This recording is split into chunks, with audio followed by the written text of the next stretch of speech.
The first official statement said the fall was accidental. The second said it was suicide. The third one said it didn't matter anymore, because by then, the person responsible had already been promoted. On September 18, 2015, Lucas Meyer, a 39-year-old senior forensic accountant, was found dead inside the data archive level of Northbridge Analytics, a private firm specializing in fraud detection for government contractors. Lucas had not fallen down the stairs. He had been pushed. But the system made sure no one could prove it. Lucas was the lead reviewer on a sealed internal investigation involving synthetic loss reporting, a method used to artificially inflate damages after infrastructure failures in order to extract larger compensation payouts. 3 companies were implicated. All 3 were clients. Lucas discovered that the losses were fake. More importantly, he discovered how they were hidden. The fraud relied on a deliberately planted inconsistency, a calculation error that appeared random but could only be corrected by the person who had created it. Lucas documented everything. He didn't report it immediately. Instead, he built a file. The file was not a report. It was a trap. Lucas named it Revision 7F. The file was structured so that any attempt to fix the error would automatically log the identity, access path, and biometric signature of the person who touched it, but only if they believed the error was theirs to correct. On the night of September 18th, Lucas stayed alone in the archive level. At 10:42 p.m., his access badge opened the restricted vault. At 10:49 p.m., motion sensors recorded movement near the stairwell. At 10:51 p.m., the sensors went dark for 90 seconds. At 10:53 p.m., Lucas Meyer was dead.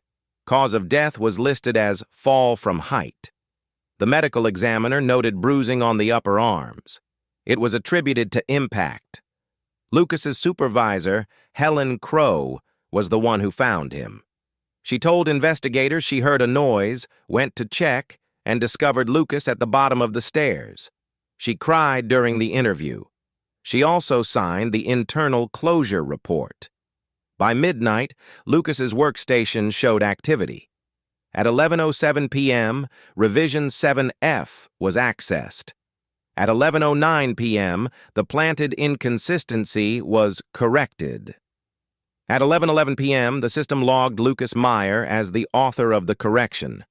The file did exactly what it was designed to do. It captured everything, but no one looked at it.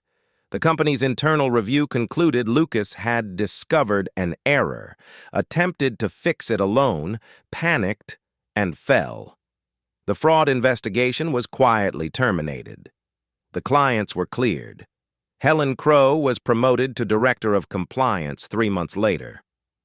The case stayed buried for 6 years, until Elliot Meyer asked a question no one else did.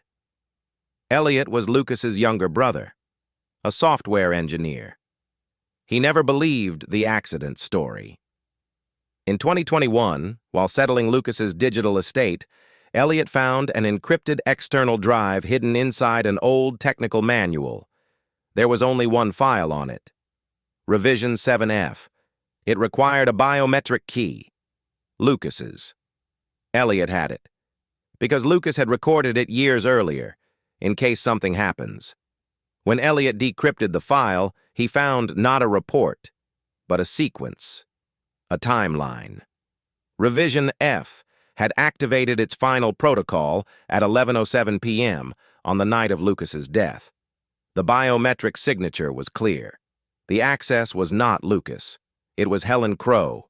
Heart rate detected. Grip pressure recorded. Identity confirmed. The file showed something else.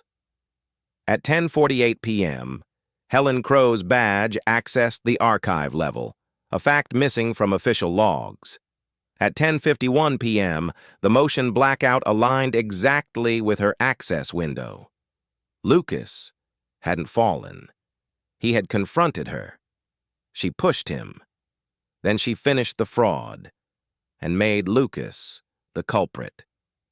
Elliot turned everything over to an independent prosecutor. They reopened the case. Helen Crow denied everything. Until she was shown the file, she didn't argue. She asked one question. Did it work? It had. The fraud had succeeded. The clients were paid. The company had grown. The system rewarded her.